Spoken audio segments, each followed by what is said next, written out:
forth. You know, some people say you're paranoid. No, paranoid's when you don't know, or it's fake and it's not real. It's real out there, so I do know, and I'm not paranoid. I'm prepared. There's a big difference. So what I wanted to do, I saw this article, and I'm going to read the first 2 or 3 long paragraphs, and then I'm going to just dissect it on methods. It gives you a concept idea of what you should think about, and then we're going to break down into the certain points actually of what to look for if somebody's got a concealed weapon. And they did a pretty thorough job here, and I'm sure there's a few other things we could talk about, but I'm just going to stick with the article for now. And Trey, you just interject when you feel free. This was from, where did I get this from? I don't know where I got this from. Oh, I got it from survivalsullivan.com, Detecting a Concealed Weapon. So let me start out by this. Around the U.S. and the world, people carry guns. If they are not working in an overt context, whether legal or not, they will endeavor to conceal the gun, usually a handgun. There could be another armed citizen going about their day, possibly like you, an off-duty or undercover police officer, or a criminal scumbag or gang member keeping his tools of the trade in a ready condition. Whoever you might be, consider learning the sometimes subtle tells that indicate the presence of a concealed weapon as part of a parcel of enhancing your situational awareness. You will not always be able to discern the presence of a weapon, especially a knife, but you often can with enough practice. Discerning the presence of a weapon is one thing. Discerning someone's intent is another. However, in conjunction with certain behavioral and social cues, the fact alone that a certain character is unarmed may be enough of a reason to vacate the area. The character is unarmed may be enough reason to vacate the area or at least give them a wide berth. In this introductory article, I will explain the different types of signals or cues that may indicate the presence of a weapon, as well as additional considerations you may wish to incorporate into your own carry practices to reduce your profile. Indicators. The symptoms that point to a weapon. Indicators are simply signs that point to a likely presence of a weapon. Indicators come in 2 broad varieties: behavioral indicators and present indicators. Behavioral indicators are things that the person does because they are carrying a weapon. This could be this could be something done to the weapon itself or because of psychological stress or worry by the carrier over it. Presence indicators are from the weapon itself. These are things like bulges, printing or sagging of clothing, or abrasion characteristics of carrying a weapon in the same location consistently. In detail, the most common indicators in both categories in this next section, we're going to break them down. Indicators can run the gradient from very subtle tells of physical tics like a subtle shift in a garment to blatant neon billboard obvious displays like the gun or knife being revealed after concealment garment failure.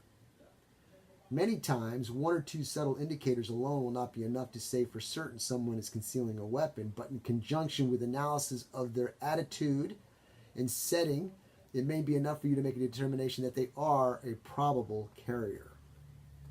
Let's understanding fundamentals of concealment. Concealment can be achieved in a variety of ways, both on and off the body, but for our purposes in this article, we will look at the prime factors that help dictate an individual's placement of a weapon on their body. The very first is which hand they use. Their handedness or dominant hand. It is an extremely high probability that any given person will use their dominant hand to both acquire and employ a weapon. An easy assumption will be the right hand, as most earth dwellers are. But as with all things, we should not assume even on a safe one. Watch their hands. Which one are they holding their phone with? Which side do they keep their wallet on if in a store or eat with in an eatery? A less reliable tell is a wristwatch, as they are often worn opposite the master hand. Now, if you're looking at me, you're screwed because I got a band on each wrist. Once you have made that determination, that will inform the likely location of the weapon on their body if carried on the body. Right-handed gun carriers will likely carry somewhere on the right hemisphere of the belt line between the 12:30 and 6 o'clock in a right side pocket in their pants or jacket, under the left armpit, in a shoulder holster, or on the left ankle if in an ankle holster. Now, of course, you reverse that if you're a lefty. Now, he talks about knives, but I'm not going to get into the knives. Let's talk about behavioral indicators. Behavioral indicators are comprised of tells, body language, things done to the weapon or because the weapon is carried. You will often see these when the weapon in question is a gun. This may take the form of altered movement patterns, shielding the location of a weapon from the frontal notice of bystanders, or reflexively nervous pats or pulls to ensure the gun remains in place, be it in a holster, stuffed in a pocket, or tucked in a waistband. Below are the common behavioral indicators. The block. Now, I see these all the time, but it's funny. When the guy put the name on, I'm just like, oh yeah, the block. Makes total sense. A person carrying a weapon that is self-conscious about it, either from inexperience or nervousness, will often try to keep their body between an oncoming observer. This takes the form of a curious rotation, either of the torso or the whole body in place to block the weapon's location from a direct line of sight. Can you all picture that? The next one would be the pat. Again, symptomatic of a new nervous carrier. Even old professional carriers will fall victim to this inadvertently or by necessity after the weapon or garment has been bumped or disturbed.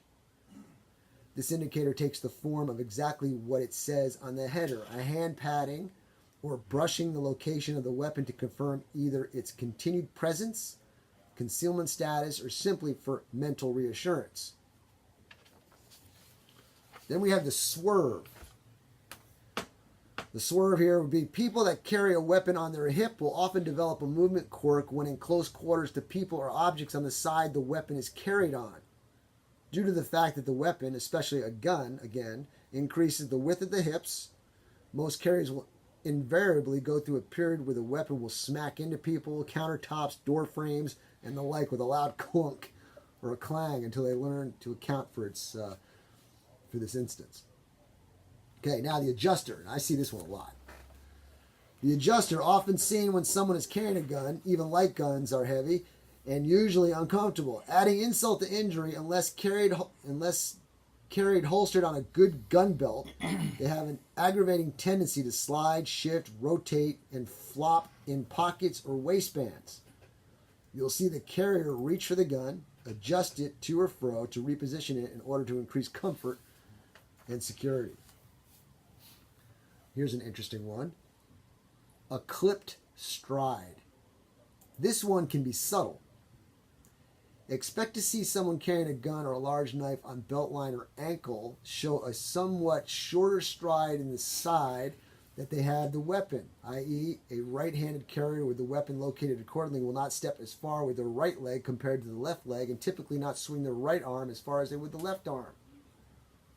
This is much easier to notice if someone is walking perpendicular to you. The clamp. I am guilty of the clamp. The clamp happens when running, clambering, or doing anything that may lead the weapon coming out of pocket, sheath, or holster, or the carrier anticipates that this may occur. You'll see them actually acquire a grip on the weapon, usually through the clothing to hold it in place. This is done to secure the weapon against the drop, discussed later on in presence indicators. Spoiler warning, it's exactly what it sounds like. Reluctance to bend over. Ladies and gentlemen, this is me speaking. How many people do you know have good posture? Not too many. But you'll notice somebody who's carrying a gun gets better posture. So reluctance to bend over. Commonly seen when a carrier has a gun on the belt line between the hip and the 6 o'clock. They will not bend over when standing to pick up a dropped item or anything low to the ground, as doing so will allow most garments to shift or stretch, thus revealing the gun to the eye, or by severe printing. Watch for them to take a knee or squat instead. Unwilling to remove concealing garment. In a setting when a garment like a coat, jacket, or similar would be removed, either for wear or comfort or social etiquette, any refusal to do so is suspicious and indicative of a weapon either concealed at the waist, under the arm, or within the garment itself. Now we have presence indicators. Presence indicators are signs of, or cues of the weapon itself. Present indicators are mostly visual but can be auditory. They will usually take the form of a disturbance, failure, or anomaly in the way the garment looks or behaves on the body, but could also be spotting a piece of support equipment like a loop or a strut on a holster, or obvious pocket clips of a folding knife. More subtle, well-worn signs of otherwise pristine clothing. The tracks are obvious tells that the individual is a habitual carrier and you can bet that they have the weapon on them.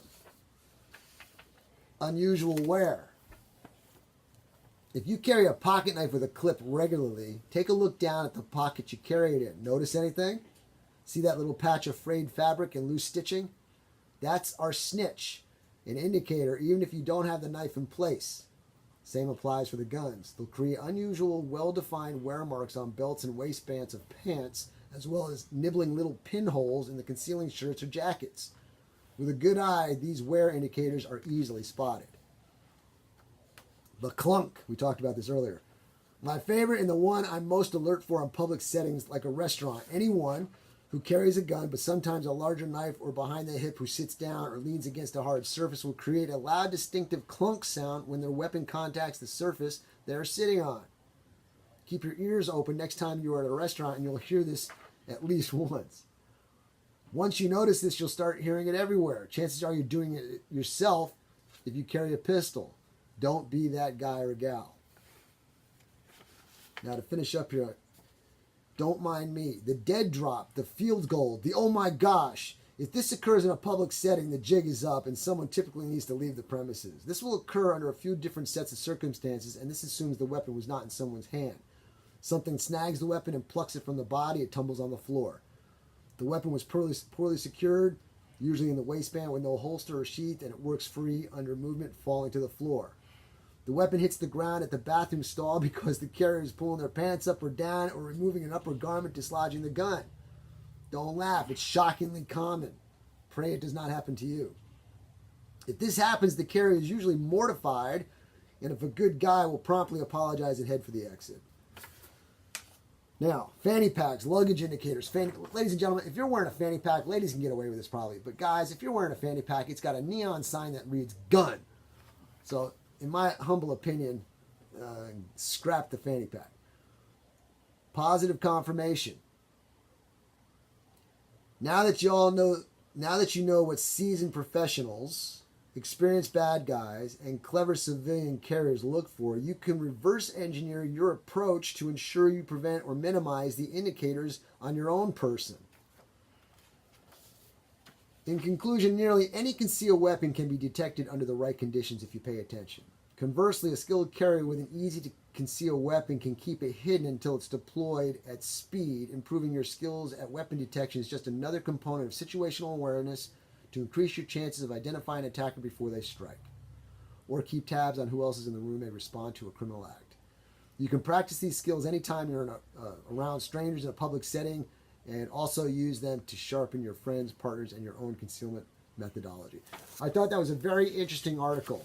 Trey, there was so much into that article, and a lot of people, they carry guns, but they don't take into consideration, or they consider, hey, I need to conceal it, but they don't consider the signs that may show people. I'm actually, you put this here. There you go. Yeah, I'm actually surprised this is the first time you covered that. You know, I know, right? I'm always talking about concealing it, where to conceal it, but not eyeballing. But I mean, as part of the training and the your pot and all that, I would figure that would be one of the things. Do you teach that in your courses? Well, actually, I make a comment of it in the class. I tell everybody when they come to the class, as you walk in the door, I'm observing you.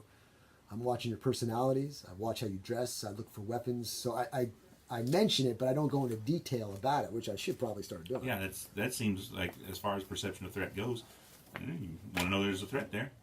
Helps know if they're armed. That's right. Now, I mean, if you got a long trench coat and it's hot out, and the guy's hands is in his pockets, or the woman's hands in the pockets, you could say, there's something weird about that. And I do that too. We do body language. Body language is a key thing for me. I can tell a lot of things, because body language I don't have to hear. I can look at a certain distance and see the body language and kind of get an idea. And it's very hard to get body language to lie. That's whereas people lie with their mouths all the time. So, I don't know if you probably know this because you're savvy, but you want to cover something up, it ends up sprouting out somewhere else. So if you're like normally you finger tapper and you're going to hide that, all of a sudden your foot's going to start tapping. In poker, they call it tells. Yeah, tells. All right, well, that was a good article. I thought it was pretty good. I'm glad I shared it with you. Got any questions, give us a call, 254-697-6633.